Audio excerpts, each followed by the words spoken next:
दोस्तों नमस्कार, आप देख रहे हैं हेलो न्यूज वर्ल्ड। सोच बेहतर कल की। हरियाणा के रेवाड़ी शहर के सेंट पाइपर परिसर में साधना न्यूज़ की ओर से एक प्रदेश स्तरीय गोष्ठी का आयोजन किया गया, जिसमें भाजपा प्रवक्ता वंदना पोपली, सफाई आयोग के अध्यक्ष कृष्ण इंजीनियर इनेलो, जिला अध्यक्ष डॉक्टर राजपाल इनेलो, प्रवक्ता रजवंत टहलवाल, एडवोकेट कांग्रेस से पूर्व मंत्री डॉक्टर एम एल रंगा और विधायक चिरंजीव राव के अलावा रीजनल हेड राजकुमार सैनी ने भी अपने विचार रखे। आप देखिए हमारी ये रिपोर्ट। इस कार्यक्रम का संचालन पत्रकार आर के भक्त ने किया। देखते रहिए हेलो न्यूज जोरदार तालियों के वर्ल्ड। स्वागत। हम उनका बहुत ही हार्दिक 10-10 किलोमीटर दूर तक उस नगाड़े की आवाज जाती थी। नगाड़ा बजाते ही अगला नगाड़ा बजता था, उससे अगला नगाड़ा बजता था और दिल्ली से जयपुर तक कोई मैसेज नगाड़ों के माध्यम से जाता था। वक्त के साथ अपडेट और अपग्रेड हुआ। पत्रकारिता ने अखबार की भूमिका ली, पेपर के ऊपर आने लगा, पेपर सर्कुलेट होने लगे और उसी के साथ साथ जो आज का लेटेस्ट सोशल मीडिया है, हमारी प्रिंट मीडिया और इलेक्ट्रिक मीडिया से भी फास्ट है। जहां हमारा प्रिंट मीडिया कर रहे हैं, लेकिन ऐसा नहीं है कि कोई इशू उनसे छूट गया। हम ये देखते हैं कि कई बार मीडिया में ऐसी खबर आ जाती है कि हम सुन हैरान होते हैं कि अच्छा यहाँ पर ये हो रहा है, तो सरकार को जागरूक करने का भी काम करते हैं, इसके अलावा जनता को भी बताने का काम करते हैं। जब चुनाव होते हैं तो भी मीडिया अपना पूरा रोल निभाता है। हमारे जो प्रतिनिधि हैं उनके बारे में बताकर भी कौन सा प्रतिनिधि, उसका बैकग्राउंड क्या है, उसके काम क्या है, कौन सी पार्टी है, उसका काम क्या है। तो एक तरह से वोटर्स को जागरूक करने का भी काम जो मीडिया के द्वारा है वो लगातार किया जा रहा है। तो मैं यही कहना चाहूंगी कि जो नव पत्रकार आ रहे हैं, जो नए पत्रकार आ रहे हैं, कहीं पे भी अट्रैक्शन नहीं लेंगे। जो चैनल में जो चिल्ला रहे हैं या इस तरह की कोई बात हो रही है, इस तरह की जो डिबेट्स हो रही है, उसकी तरफ नहीं बढ़े। हमारी media, most of the media इस समय बहुत सीरियस मोड में है और वो जो बातों को रखते हैं वो समाधान मूलक रखते हैं। तो नव पत्रकारों से भी मेरा ये अनुरोध है कि वो समाधान मूलक रहें, बजाय हंगामे की तरफ, अट्रैक्शन की तरफ। और मैं एक बार फिर से बधाई देना चाहूंगी साधना चैनल को कि उन्होंने बहुत अच्छा एक प्रोग्राम रखा, एक गंभीर विषय को भी वो सामने लेकर आए। बजाय कि आज राजनीति पे चर्चा करने के, पत्रकारिता पे भी चर्चा होनी चाहिए। उसके लिए मैं उनका बहुत बहुत धन्यवाद देना चाहूंगी, भगत जी का भी और राजकुमार सैनी जी का भी बहुत बहुत धन्यवाद। मैं आज के आयोजकों का, विशेषकर साधना चैनल का और मेरे सभी पत्रकार साथियों का, रेवाड़ी के पत्रकार साथी भी और जो हमारे मेहमान बाहर से पत्रकार साथी आए हुए हैं, उन सबको बधाई भी देता हूँ, उनका धन्यवाद भी देता हूँ कि उन्होंने मुझे आज यहाँ पर बुलाया और मुझे अपने शब्द रखने का मौका दिया। आज के परिवेश में जब समाज विघटित हो रहे हैं, आज के परिवेश में मीडिया उसके अंदर अपनी एक बहुत बड़ी भूमिका निभा रहा है। आज मीडिया को राजनीति के साथ साथ सामाजिक स्तर पर भी अग्रणी भूमिका निभाने में अपना योगदान कर रहा है। और मेरा तो ये निवेदन भी है मेरे मीडिया के साथियों से कि राजनीति के प्रवेश में तो मीडिया अपनी भूमिका निभाता रहा है, बशर्ते कि थोड़ी बहुत कमियां कुछ चैनल्स के माध्यम से हमारे कुछ साथियों की या कुछ बड़े न्यूज़पेपर्स में जरूर मिल जाती है कि जहां सत्ता और सरकार होती है, वो जरूर हो सकता है कहीं ना कहीं सरकार की तरफ उनका थोड़ा सा ध्यान ज्यादा हो, सरकार के कामों का बखूबी हो सकता है बयान किया जाता हो, लेकिन मीडिया को विपक्ष की भूमिका भी बखूबी निभानी चाहिए। विपक्ष जो आवाज उठाता है उस आवाज को भी आम जन तक पहुंचाना और उस आवाज को सरकार के कानों तक पहुंचाना, ये उत्तरदायित्व भी मीडिया का ही है। मीडिया के माध्यम से ही आज सरकारों के कानों तक विपक्ष की आवाज पहुंच सकती है। यूं कह लीजिए कि सरकार जब कभी कोई बेकायदगी करती है तो उसको कैसे अंकुश लगाया जाए, उसकी जिम्मेवारी भी मीडिया की है। वैसे तो मीडिया अपना रोल हर समय अदा करती है। मीडिया सिर्फ एक इस क्षेत्र में नहीं कि राजनीतिक क्षेत्र में, अगर बात शैक्षणिक शिक्षा की जाए उसके अंदर भी मीडिया का बड़ा योगदान है। अगर बात समाज की जाए उसके अंदर भी मीडिया का अपना एक योगदान है। मीडिया पीछे जैसे मैडम पोपली ने कहा कि कोरोना जैसे टाइम में भी मीडिया ने अपनी भूमिका निभाई, और भी ऐसे बहुत सारे निर्बाध टाइम आते हैं जब आम आदमी या राजनीतिक लोग कहीं दायरे के अंदर सिमट जाते हैं, लेकिन मीडिया कर्मी उस दायरे से बाहर निकलकर निश्चित रूप से समाज के अंदर एक ऐसा माहौल क्रिएट करते हैं, एक मैसेज देने का काम करते हैं जिससे जागृति पैदा होती है। मेरी तो मीडिया के साथियों से एक अपील है कि आप लोग लेखक हैं, आपकी कथनी और आपकी कलम में बहुत बड़ी ताकत है। आपकी कलम में इतनी ताकत है कि इस देश को चलाने के लिए, इस समाज को चलाने के लिए सबसे बड़ी भूमिका अगर कोई है तो वो आपकी है, आपकी थी और आपकी ही रहेगी। आप अपनी उस कलम का इस्तेमाल जब जब सही प्लेटफॉर्म के लिए करते रहेंगे, निश्चित रूप से समाज आगे बढ़ता रहेगा। आज साधना चैनल ने जो प्लेटफॉर्म दिया है, वो प्लेटफॉर्म अन्य चैनल भी इस मुद्दे की तरह दूसरे चैनल भी आगे आए हैं। और साधना चैनल को तो मैं बधाई देता हूँ, आर.के. भगत जी को और दूसरे साथी सैनी साहब को मेरी तरफ से बहुत बहुत बधाई कि उन्होंने एक ऐसा अच्छा प्रोग्राम आज जिले के अंदर किया, जिससे अपनी बात रखने का मौका मिला। और मीडिया के साथियों को, सभी जो यहाँ पर बैठे हैं, वो जो आज काम कर रहे हैं, वो बहुत बड़ा काम कर रहे हैं, बहुत मुश्किल काम कर रहे हैं। आज के हालात में सरकार, विपक्ष, समाज के भी सामंजस्य बना के चल रहे हैं, तो बहुत मुश्किल वो एक काम कर रहे हैं। इस मुश्किल काम में उनकी एक परीक्षा है। अब आने वाले टाइम में इलेक्शन भी है, इस इलेक्शन में भी आपकी परीक्षा निश्चित रूप से जारी रहेगी।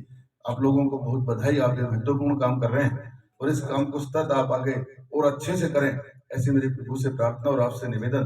पुनः आपका बहुत बहुत धन्यवाद। जय हिंद। कि आप लोग अपना समय निकालकर हमारे चैनल के प्रोग्राम में आए हैं और भगत जी भी इसके लिए बहुत बधाई के पात्र हैं कि आज सभी भूमिका निभाने की बात करिए मीडिया से। मैं सिर्फ आपसे इतना कहना चाहूंगा कि मीडिया मीडिएटर है। मीडिया तब काम करती है अगर आपका विपक्ष हरियाणा के अंदर किसी भी सरकार के मुद्दे को लेकर धरना करे, प्रदर्शन करे, मीडिया उसको जनता तक आपकी आवाज को पहुंचाएगी, ना कि मीडिया सरकार के खिलाफ खुद बोलेगी। ठीक है सर, क्योंकि विपक्ष जहां पे काम करेगा, अगर विपक्ष को लगता है कि ये जैसे अक्सर देखने को मिलता है कि अगर आज भाजपा सरकार ने, बीजेपी सरकार ने कोई भी कानून पारित किया है या कोई भी अलग से कोई जनता के लिए कोई कार्य किया, अगर आपको पसंद नहीं है उसके लिए धरना प्रदर्शन करेगी। विपक्ष को धरना प्रदर्शन करना चाहिए, उसके लिए सड़कों पे आना चाहिए, आप सड़क पे आपके उस मुद्दे को उठाइए। तो मीडिया अपना वहां पर जो आपके जो जनता तक आपकी आवाज, सरकार तक आपकी आवाज पहुंचाने का काम करेगी, वो मीडिया का काम होगा, जो हमारी पर्सनल थिंग है सर। क्योंकि मीडिया विपक्षी काम नहीं करती, ना पक्ष का काम करती है। मीडिया निष्पक्ष है, ना पक्ष है ना विपक्ष है, मीडिया निष्पक्ष है। इसलिए ना हम पक्ष के लिए काम करते हैं ना विपक्ष के लिए काम करते हैं। जो भी आप, अब चाहे पक्ष है, सत्ता पक्ष, अगर खट्टर साहब हमारे रेवाड़ी में आ रहे हैं तो मीडिया उसके प्रोग्राम में भी जाएगी। अभय चौटाला जी अगर यहाँ पे आएंगे, मीडिया उसके प्रोग्राम में भी जाएगी। कांग्रेस से अगर दीपेंद्र हुड्डा जी आएंगे, मीडिया उसके भी प्रोग्राम में आएगी। ना तो हमारे कांग्रेस वाले हैं, ना बीजेपी वाले हैं, ना भाजपा वाले हैं, और ना ही इनैलो वाले हैं। भाईचारा हमारा सबके साथ है। लेकिन मैं विपक्ष का रोल के ऊपर आपको सिर्फ एक टिप्पणी कर रहा हूँ सर, क्योंकि मीडिया निष्पक्ष होती है, ना पक्ष और ना विपक्ष। तो इसी के लिए धन्यवाद आपका सर। अगर आपको कोई इस पे क्वेश्चन करना है तो आप मेरे साथ इसके ऊपर डिस्कशन कर सकते हैं सर। ठीक है,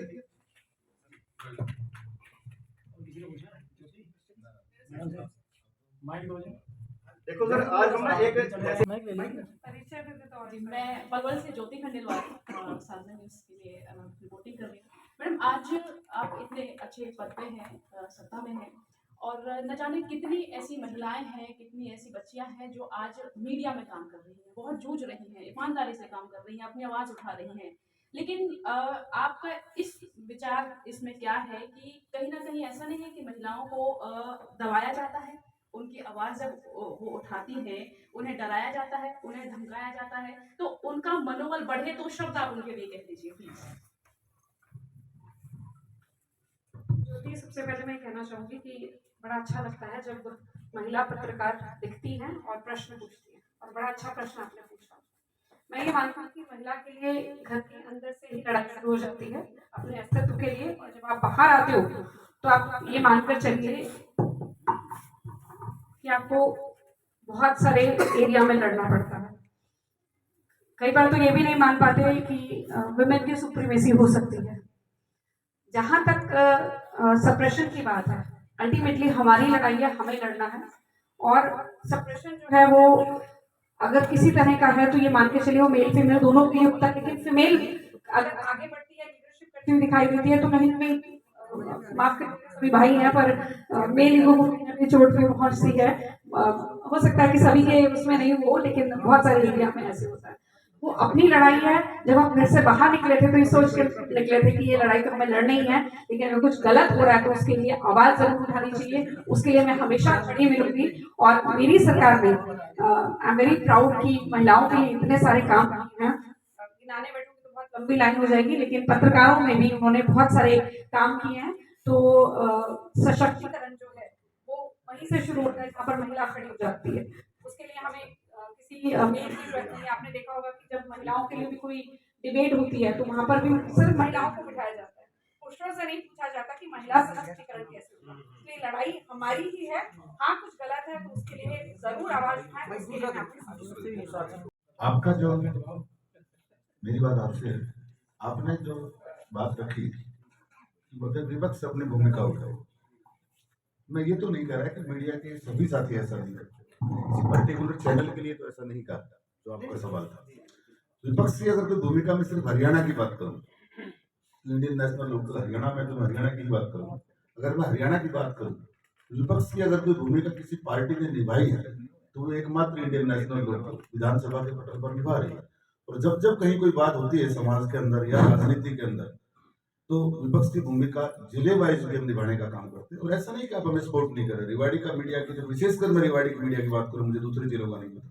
रेवाड़ी के मीडिया के जो सारे साथी इस बात के लिए बधाई के पात्र हैं और इस बात के लिए धन्यवादी भी है कि छोटी सी कोल के ऊपर भी पहुंचते हैं और हर बात को हमारे साथ खड़े होते हैं और सभी पक्ष के लोग विपक्ष के साथ खड़े होते हैं। ऐसा नहीं है कि ये पर्टिकुलर मैं किसी पर्टिकुलर चैनल के लिए कह रहा हूँ। जहां तक सरकारों की बात है, हो सकता है मेरे साथी यहाँ पे बैठे हैं, सरकार में, सत्ता की सरकार में इनकी भागीदारी है, सत्तासीन है प्रदेश में और देश में। आज मीडिया के अंदर आप इस बात को माने या ना माने, हो सकता है आपको इस बात से थोड़ी सी तकलीफ भी हो। पीछे आपने एक अखबार, एक बड़ा अखबार में एक बहुत बड़ी ईडी की रेड हुई, उन्होंने एक दिन कुछ सरकार के बारे में गलत लिखा, लेकिन आगे से दोबारा से जैसे रेड हुई तो वो सरकार के बारे में फिर से ठीक ठाक लिखने लगे। मैं प्रिंट मीडिया की बात कर रहा हूँ, मैं बात नहीं कर रहा कि आप तो हर जगह पहुंचते हैं। आज अगर बात की जाए तो आपकी भूमिका की वजह से ही मीडिया बचा हुआ है, लेकिन प्रिंट मीडिया जरूर कुछ बड़े पत्रकार है। मैं नाम किसी भी अखबार का नहीं लेना चाहूंगा किसी, लेकिन आज कहीं ना कहीं प्रिंट मीडिया एक सरकार के साथ भूमिका कहीं ना कहीं जरूर निभा रहा है थोड़ा बहुत। हालांकि 19 होता भी रहा होगा, पहले भी होता रहा होगा, ऐसा नहीं। लेकिन मेरी तो सिर्फ एक अपील है मेरे मीडिया के साथियों से कि पक्ष और विपक्ष नहीं है, आप निष्पक्ष हैं।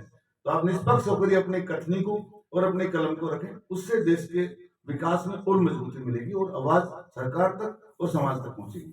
मेरा इस बात से लेकर सिर्फ यह आशय है। निष्पक्ष अगर आवाज उठाई जाती है तो सर पत्रकारों पे कहीं ना कहीं एफआईआर भी दर्ज करवानी जाती है सर, सच्चाई बोलने पर। इस निष्पक्ष- क्या विचार विमर्श करना चाहेंगे आप?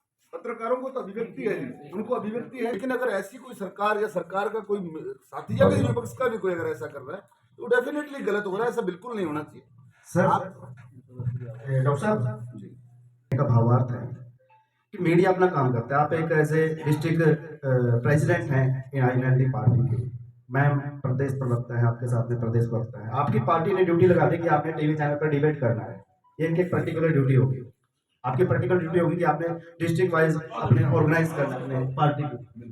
हमारा मीडिया का जो काम है निष्पक्ष, आप उसको कहते हैं कि खबर दबाना। अगर आपने कोई प्रोग्राम किया सरकार के खिलाफ, अगर हमारे चैनल पे या किसी चैनल पे आपकी खबर नहीं लगती, तब हम आप कह सकते हैं कि सत्ता पक्ष के साथ काम कर रहे हैं।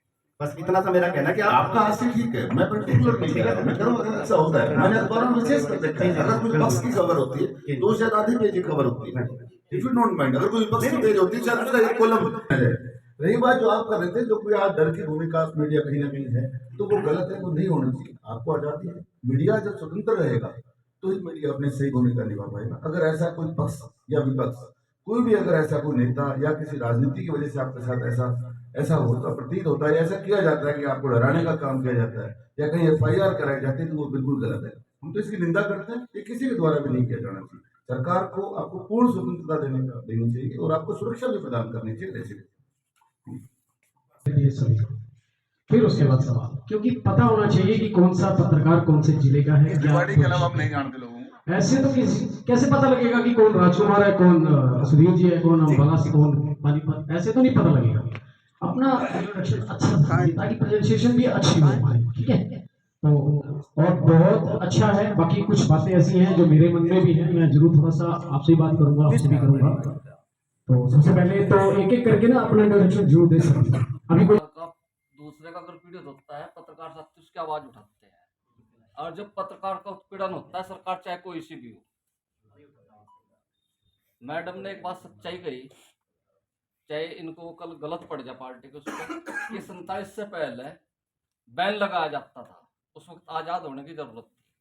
आज भी इन्होंने कहा कि आज भी मतलब वही स्थिति है कि आजाद होने की जरूरत है, बैन लग चुका मीडिया पे। दूसरी बात यह है, एक मिनट मैडम, चौटाला सरकार भी कम नहीं रही, हमारे एक साथी को एफआईआर दर्ज कराई और उस लड़की का आज तक भी नहीं पता है कि वो कौन थी, कहाँ की थी।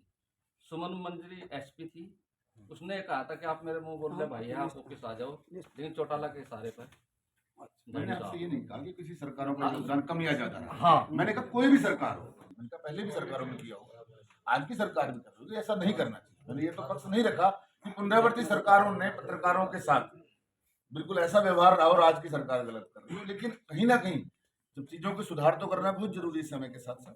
अगर कुछ पहले गलत हुआ तो उसका परिणाम पुनरावर्ती सरकारों को भुगतने पड़े। तो आज की सरकार तो कम से कम ऐसा ना करे कि FIR दर्ज करे या पत्रकार, ताकि उसकी पुनरावर्ती ना हो। ये बात तो पक्ष नहीं रख रहा कि पहले की सरकारों ने पत्रकारों के साथ कुछ गलत नहीं किया होगा, या हो सकता है उनसे भी कुछ गलतियां डेफिनेटली हुई होंगी और वो नहीं होनी चाहिए थी, लेकिन हुई होंगी। लेकिन आज की सरकार को तो पत्रकारों को कम से कम आजाद जो मैडम आप जो बात करना चाह रहे थे, जो बात आप कहना चाह रहे थे, वो आजादी नहीं, जब राजतंत्र की स्थापना की बात होती है, राम राज्य का मतलब एक तरह से राजतंत्र है, तो फिर लोकतंत्र तो वैसे ही खत्म हो गया राजतंत्र के आने पे। फिर निष्पक्ष पत्रकारिता रहेगी कहाँ?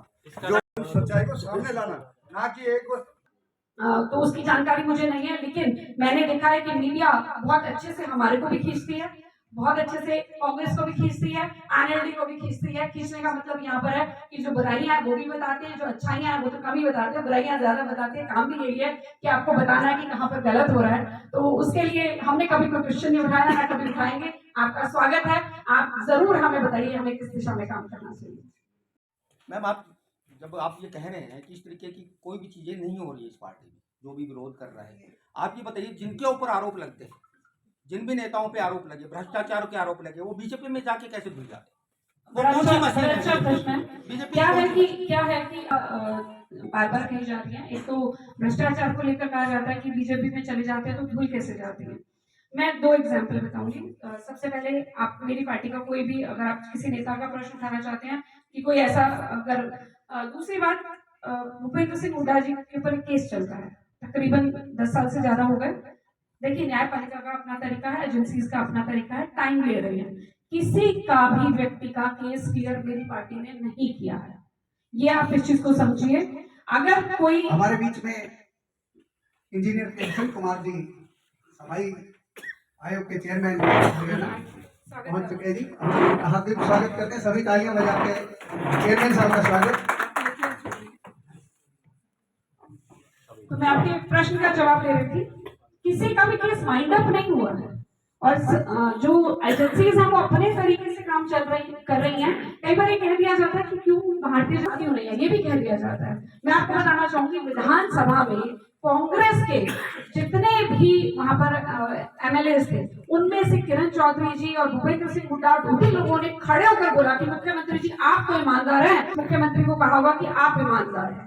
तो मैं ये कहना चाहती हूँ कि किसी का भी केस बंद नहीं हुआ है, ये अपनी पार्टी के हिसाब से, माफ कीजिएगा, एजेंसी अपने हिसाब से चल रही है। और दूसरा, बार बार ये कह दिया जाता है हरियाणा में अनएम्प्लॉयमेंट को लेकर क्वेश्चन बड़ा उठाया जाता है, कारण क्योंकि बिना पर्ची खर्ची नौकरी दे रहे हैं, तो उसको क्रॉस कहाँ से करें, उसका कोई तरीका नहीं है।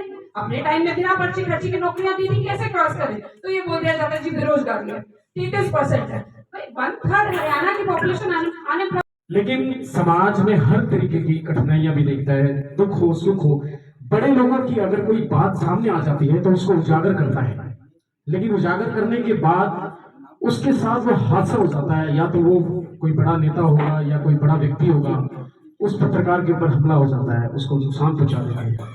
अगर वही समस्या अगर किसी गरीब के साथ होता है तो वो पत्रकार दोनों तरफ मर जाता है। अगर गरीब भी उठाता है तभी समस्या में खड़ा गिर जाता है, कोई अमीर होता है, कोई बड़ा नेता होता है, उसके साथ दुख होता है, तब भी वो पत्रकार उसी समस्या में गिर जाता है। लेकिन पत्रकार ने तो अपना रिजल्ट दिया कि मैंने दोनों पक्ष, चाहे वो बड़ा हो चाहे वो छोटा हो, एक सम्मान एक पेपर में, क्योंकि कागज तो एक ही है, उस पर तो छोटा बड़ा हर तरह के लोग होते हैं, तो ऐसा दुख क्यों उनको झेलना होता है। दूसरी बात, अभी आपने कहा कि अब बीजेपी सरकार में अनिल जी ने हमारे कहा कि नेताजी हैं, कई भ्रष्ट अधिकारी लोग हैं, कर्मचारी लोग हैं, बहुत कुछ घोटाला होता है। लेकिन जब तक बीजेपी की सरकार है तब तक कोई घोटाला सामने नहीं आ रहा किसी भी राजनेता का, किसी का भी। जैसे अगर बीजेपी सरकार अगर नहीं रहती है तो घोटाले सामने आने लग जाते हैं, तो उस पर पर्दा क्यों पाया जाता है। दूसरी बात, व्यापक घोटाला सर, मैं क्वेश्चन पूछ जाऊंगी, एक-एक करके कर लीजिए, फिर मैं 3 पूछ लोगे तो फिर बताइए। सरकार है वो अपनी रिपोर्टिंग करता है, तो उसमें पे अटैक हो जाता है। मुझे स्वीकार करने में कोई गुरेज नहीं है कि कुछ बुराइयां हमारे समाज में हैं और उस सब से हम सब ने मिलकर लड़ना है। दूसरी बात, पत्रकार अपना बेस्ट दे रहा है, इस चीज को आप मानेंगे। हम में से बहुत सारे ऐसे पत्रकार हैं, जैसे आपने अभी भाई साहब का, कमल जी का इंट्रोडक्शन दिया कि ये बहुत अच्छे पत्रकार हैं, लंबे समय से पत्रकारिता कर रहे हैं। ये ऐसे नहीं मिल जाता कि हाँ बस खबर छाप रहे हैं, कॉपी पेस्ट कर रहे हैं या प्रेस नोट छाप रहे हैं। कहीं ना कहीं कुछ ना कुछ उन्होंने सोसाइटी के लिए किया होगा, तो वो नाम तभी बनता है। आने वाले समय में जो भी यहाँ पर नए बच्चे बैठे हैं उनको भी मैं कहना चाहूंगी कि 10 साल में 20 साल में कहीं ना कहीं वो नाम दिखाई देता है कि इन्होंने बिना किसी भय के निष्पक्ष तरीके से पत्रकारिता की वो दिखाई भी देती है। तो इस बारे में तो मैं यही कहना चाहूंगी। आपका एक प्रश्न और था, वो जो लोग बीजेपी सरकार जी, जहाँ तक मुझे याद है, कांग्रेस की अगर बात करें, जितने भी उनके घोटाले हुए थे उनके समय में ही शुरू हो गए थे। और वो आरटीआई एक बड़ा अच्छा माध्यम है, हमारे कोर्ट भी हैं और वहाँ पर केसेस जो हैं वो जैसे अगर राहुल गांधी और सोनिया गांधी पे जो केस थे, वो सुब्रमण्यम स्वामी जी ने, उनकी सरकार के समय भी जो है ये सब शुरू हो गया था। 2G 3G उनकी सरकार जाने के बाद नहीं हुआ था। तो ये सभी के लिए रास्ते खुले हैं। मैं बहुत फ्रैंक होकर बोल रही हूँ, बहुत क्लियरली बोल रही हूँ। अगर आपके सामने कोई चीज आती है तो उसको लेकर आइए, ये विपक्ष का काम है। अगर आपको ऐसा लग रहा है कि कोई नेता इन्वॉल्व है लेकिन कोई अधिकारी इन्वॉल्व है, उसके लिए आप भारतीय जनता पार्टी को दोष दें, वो गलत है। अधिकारियों को कसने का काम हम करेंगे, लेकिन कोई नेता इन्वॉल्व है तो लेकर आइए, कोई मना नहीं है, उसके लिए उस पर एक्शन भी होगा। मेरे मुख्यमंत्री क्लियरली जन समाज में बैठकर बोलते हैं कि मुझे बताओ अगर ऐसा कुछ हो रहा है, मैं अभी एक्शन लूंगा। लेकिन कोई अधिकारी ऐसा करता है, उसको लेकर अगर आप भारतीय जनता पार्टी पे प्रश्न उठाते हैं, कई बार क्या होता है कि पुरानी रीति से जो लगे लोग चले आते हैं, तो कुछ तरीके उनके वही होते हैं, तो नहीं बदलना चाहते, पकड़ में भी आ जाते हैं। उनको पकड़ने का काम भी हम कर रहे हैं। लेकिन किसी नेता पे प्रश्न चिन्ह है तो मेरा अनुरोध है, जरूर उसको सामने लेकर आइए और एक्शन होगा। आपके पास सभी रास्ते हैं। मैडम, लेकिन वो तो कहते हैं कि हमारी सरकार है, आयोजित किया जाए जहाँ पर पक्ष और विपक्ष अगर सामने रहे तो कम से कम आपको भी जवाब मिलेगा और हम भी उससे कहीं ना कहीं संतुष्ट होंगे। यहाँ पर बीजेपी की प्रवक्ता चलेगी, मेरे भी 2-4 सवाल थे उनसे, क्योंकि टीवी पे तो हमें कहीं ना कहीं बाउंड कर दिया जाता है कि आपको 1 मिनट मिलेगा, 10 सेकंड मिलेंगे, लेकिन रोज मैं और मैडम पोखली आमतौर पर डिबेट्स में रहते ही है और जवाब नहीं मिल पाता है, क्योंकि जो चीज हम पूछते हैं उस चीज का जवाब नहीं दे पाते, वो बात को घुमा जाते हैं। आपने भी क्वेश्चन किए, और जो चौथे स्तंभ की जो बात कर रहे हैं, इसका एक अहम रोल है। लोकतंत्र का चौथा स्तंभ है मीडिया, न्यायपालिका, विधान पालिका और कार्यपालिका।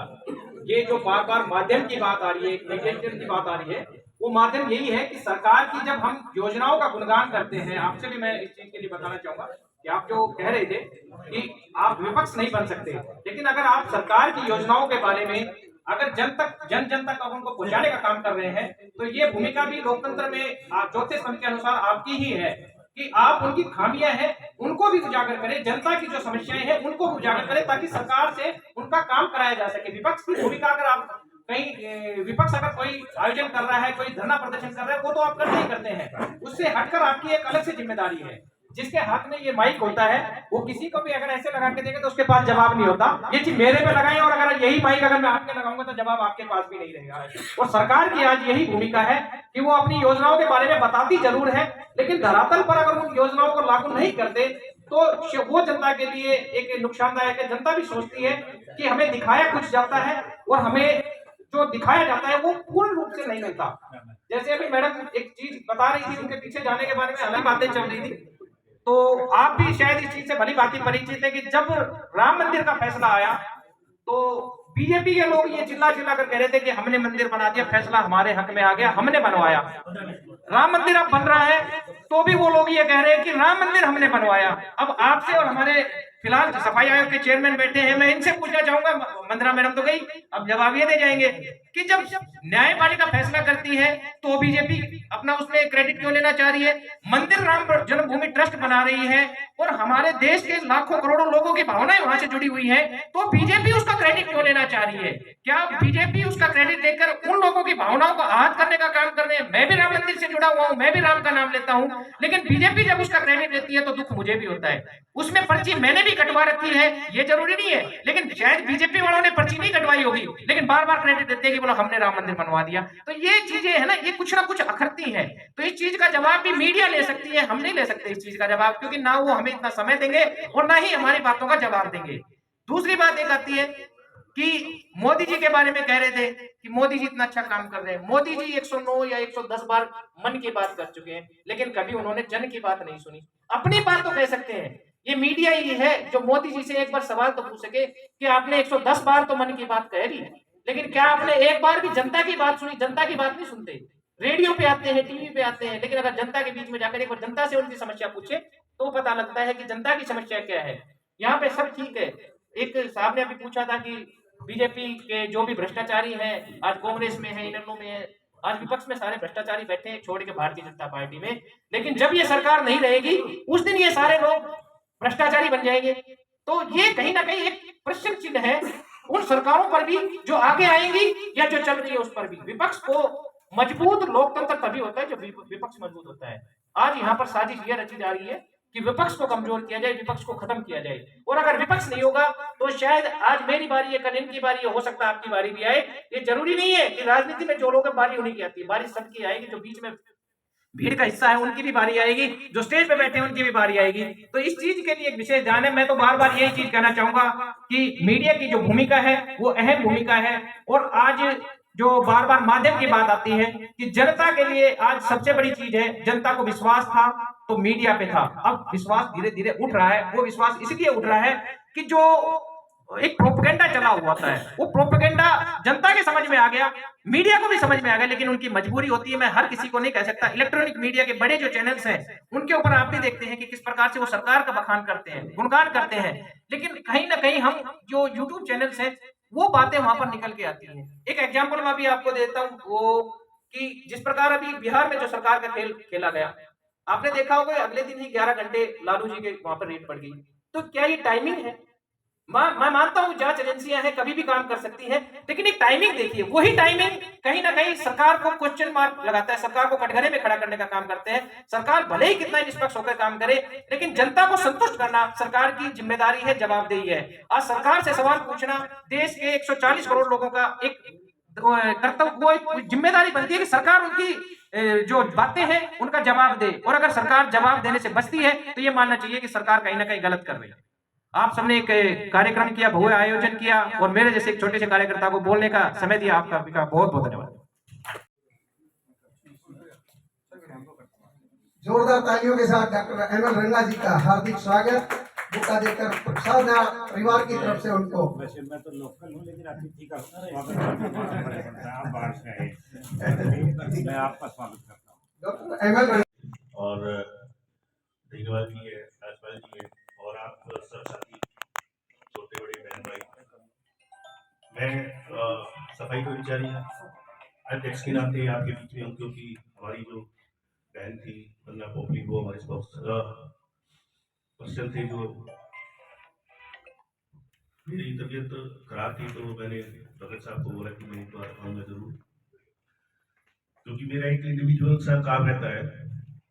और जितना भी जो सैनिटेशन वर्कर है, मेरा जो मेरे को सीएम साहब ने जिम्मेदारी दी, मैंने 6 साल से इसमें हूँ। पहले वाइस चेयरमैन के नाते था, चेयरमैन के नाते, और जितने भी जो एंड ऑफ द क्यू लोग हैं मेरे ख्याल से मैं उनसे डायरेक्ट कनेक्ट रहता हूँ। और बाई प्रोफेशनल मैकेनिकल इंजीनियरिंग मैंने कंप्लीट किया हुआ है। तो जो आज का जो चौथा स्तंभ जो हमारा मीडिया है, उसके साथ साथ आर्टिफिशियल इंटेलिजेंस की मैं बात करूँ, IoT बेस्ड सेंसर की बात करूँ, बहुत सारी इस तरह की चीजें, क्योंकि मैं ये एक्टिविटीज अपनी रेवाड़ी में भी कर चुका हूँ। जो सीवर में डेथ होती है, एक बहुत बड़ा टीम, ये जो स्वीपिंग गार्बेजिंग और सीवेज सिस्टम है इंडिया में, कोई ब्रांड नहीं है इसको आज तक हुआ। इसको क्लीनिंग जब करते हैं लोग, डेथ होती है तो बड़ा दर्द होता है, और ये लगता है कि यार वो डेथ होगी फिर भूल जाते हैं। तो इस पे हमारी जो सरकार की मैं बात करूँ तो माननीय मुख्यमंत्री जी ने मेरे को बोला कि कृषि इसको कैसे रोक सकते हैं हम इस डेथ को।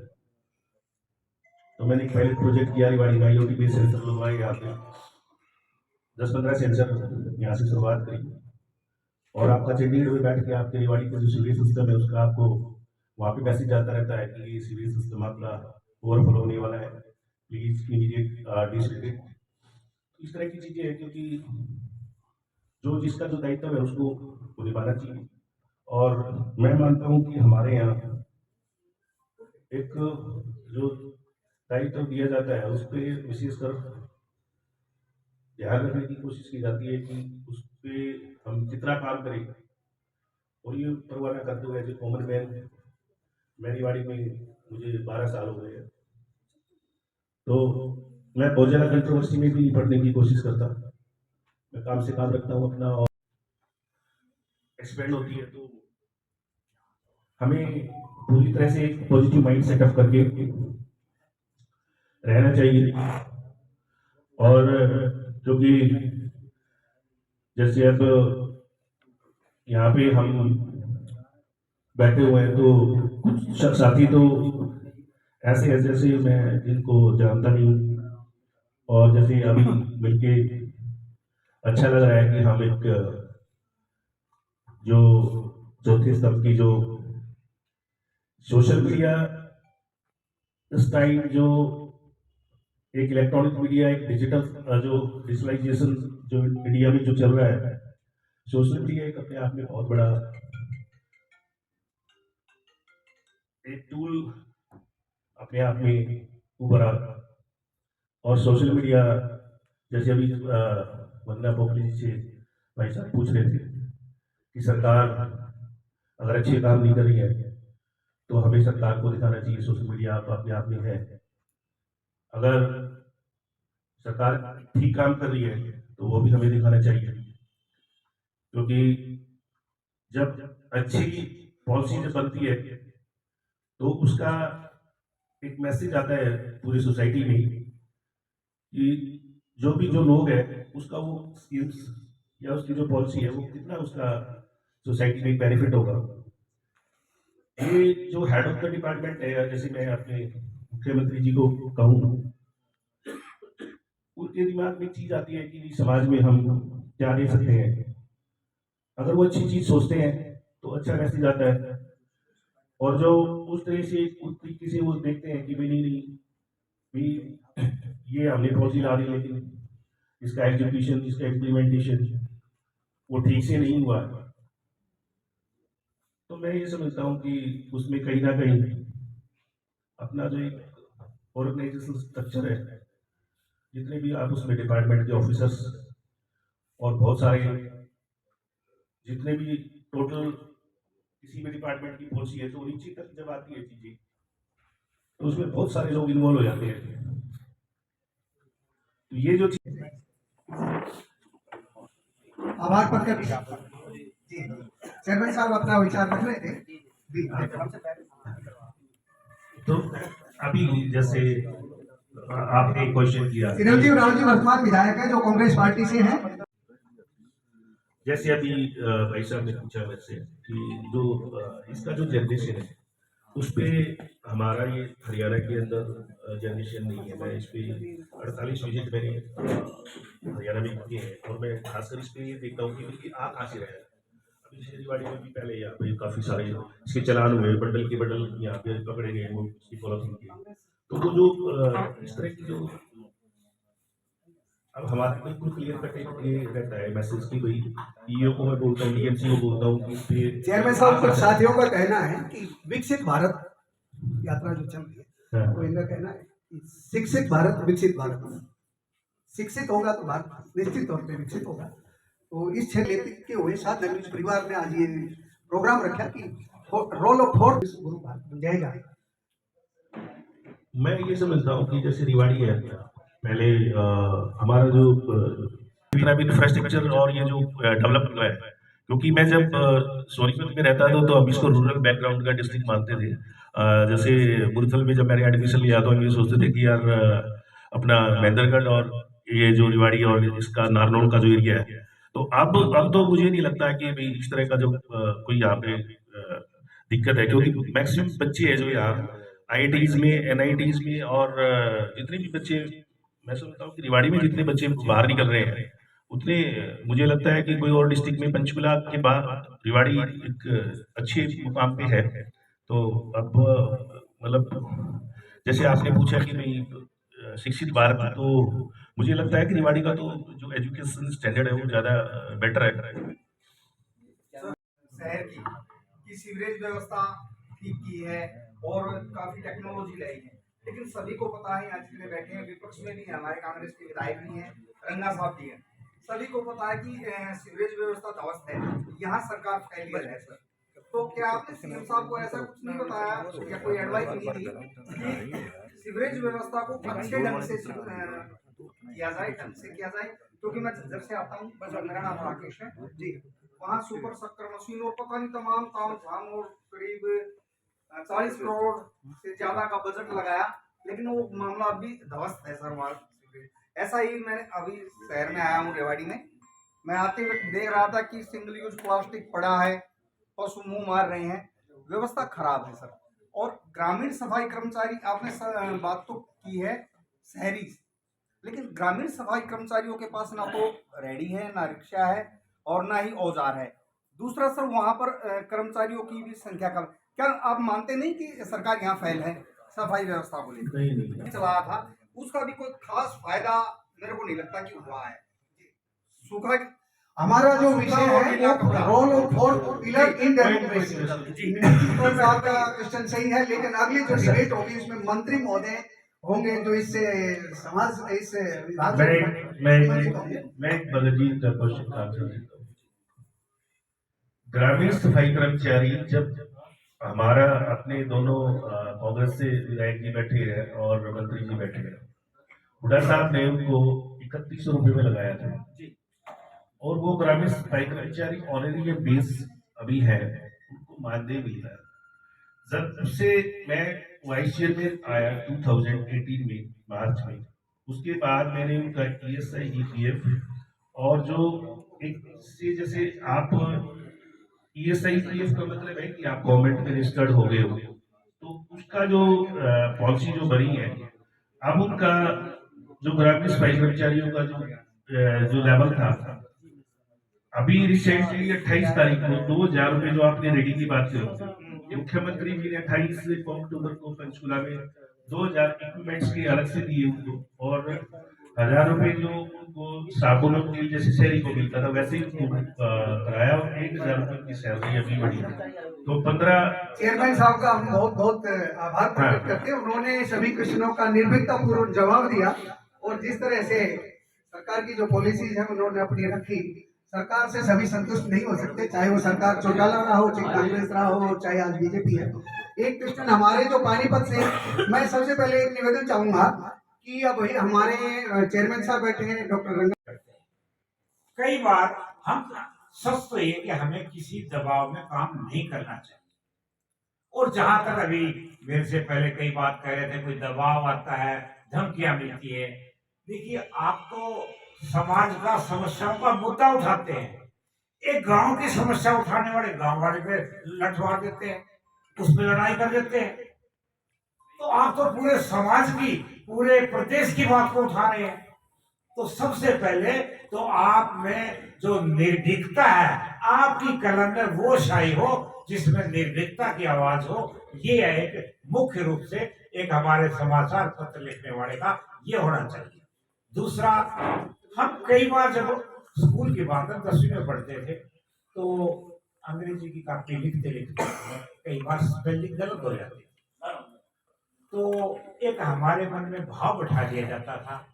तो हम लाइब्रेरी में जाते और दी ट्रिब्यून आता था स्कूल में, उसमें देखने में वो उसमें स्पेलिंग सही मिलेगी, उस स्पेलिंग को देख करके हम सही करते थे। अब आपकी शुरुआत भी वहीं से करनी थी।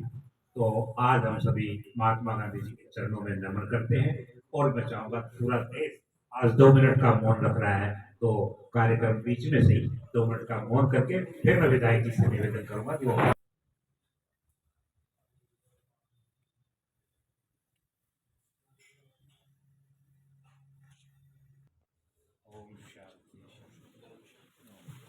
और मुझे लगता है आज के समय में इस तरह के कार्यक्रम करने बहुत सार्थक भी हैं, क्योंकि आज डेमोक्रेसी के अंदर सबसे ज्यादा अगर किसी की जरूरत है मजबूत करने की, वो हमारी प्रेस की है। क्योंकि आप सुनते रहते होंगे लगातार, बहुत जगह ये आवाज आती है कि प्रेस की जो इंस्टीट्यूशन है धीरे धीरे करके कमजोर होती जा रही है।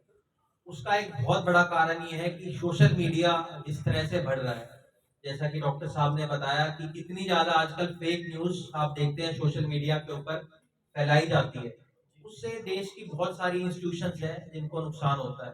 तो मुझे लगता है आप लोगों का जो रोल है वो उसके अंदर और ज्यादा इंपॉर्टेंट हो जाता है। जैसा कि डॉक्टर साहब बता रहे थे, बहुत सारी फॉक्स न्यूज हम लोग देखते हैं कि भाई फलाने प्लेन के अंदर बॉम्ब की थ्रेट आई। बहुत बार ऐसा होता है कि एक ऐसी न्यूज होती है जो ऑथेंटिक नहीं होती, बट क्योंकि सोशल मीडिया पे चल जाती है, इस वजह से पूरे देश भर के अंदर पैनिक का माहौल हो जाता है। तो उसके अंदर आप लोगों की जो रोल है वो बहुत इंपॉर्टेंट हो जाता है, ताकि लोगों तक जो सही न्यूज है सही समय के ऊपर पहुंचे। उसके लिए आपने जो ये कार्यक्रम किया है ये बहुत जरूरी भी है। आज के समय में आप जानते हैं कि जब से ये प्लेटफॉर्म हम लोगों का आया है 5 साल से, कई तरह के आए हैं। अब आप देखते हैं बहुत सारे नए लोग हैं जो यूट्यूब के चैनल खोल लेते हैं, उनको इतना एक्सपीरियंस नहीं होता न्यूज का, पर क्योंकि 6 महीने 8 महीने में कंपटीशन की जो होड़ लगी हुई है उसके अंदर इस तरह की न्यूज जो फ्लोट हो जाती है, उसके अंदर मुझे लगता है आप लोगों का रोल जो है और ज्यादा इंपॉर्टेंट हो जाता है। और हम लोगों के लिए तो मुझे लगता है आज के समय में राजनीति का जो काम है वो न्यूज की हेल्प के बिना तो आप लोगों तक पहुंच ही नहीं सकते हैं, क्योंकि चाहे हम हो गए, चाहे चेयरमैन साहब हैं, रंगा साहब हैं, हम कितनी ही कोशिश कर लें एक दिन के अंदर हम 100-200 लोगों से ज्यादा तक एक दिन में नहीं जा सकते, पर आप लोगों का रोल उसके अंदर इंपॉर्टेंट हो जाता है कि हम हमारी जो बात है आप हमें प्लेटफॉर्म देने का काम करते हैं जिसके जरिए ज्यादा से ज्यादा लोगों तक हम हमारी बात को पहुंचा सकते हैं। तो आपने बहुत एक सार्थक प्रयास यहाँ पर किया है, 4th पिलर ऑफ डेमोक्रेसी का जो कार्यक्रम यहाँ पर किया है। मैं आपका ज्यादा समय नहीं लूंगा क्योंकि मेरे से पहले बोलते हुए डॉक्टर साहब ने बहुत विस्तार के साथ पूरी बात अपनी यहाँ पर रखी है। अगर आपके कोई भी सवाल होंगे, क्योंकि जब मैं आया था जब चेयरमैन साहब से बहुत तीखे सवाल हो रहे थे, और क्योंकि ये सत्ता के अंदर है उनसे तीखे सवाल होना बहुत जायज भी है। और आज के समय में हम देख रहे हैं कि आप जानते हैं पिछले 9 साल से इनकी सरकार प्रदेश और देश के अंदर है, और इनको जवाबदेही और ज्यादा हो जाएगी, क्योंकि आप जानते हैं चुनावी साल ये है, 2 महीने बाद लोकसभा के और 6 महीने के बाद विधानसभा के चुनाव होंगे। बहुत सारे वादे जो इनकी तरफ से किए गए थे वो प्रेस के माध्यम से ही लोगों तक पहुंचे थे, उनका भी जवाब आने वाले समय में बीजेपी सरकार को लोगों को देना होगा। आज आप सब लोगों ने जो साधना न्यूज है आज हमें बुलाया, एक मंच देने का काम किया, जिसके जरिए आप लोगों से भी हमारी मुलाकात होगी और हमने भी हमारी बातें आप लोगों के बीच में रखी। इसके लिए साधना न्यूज का खास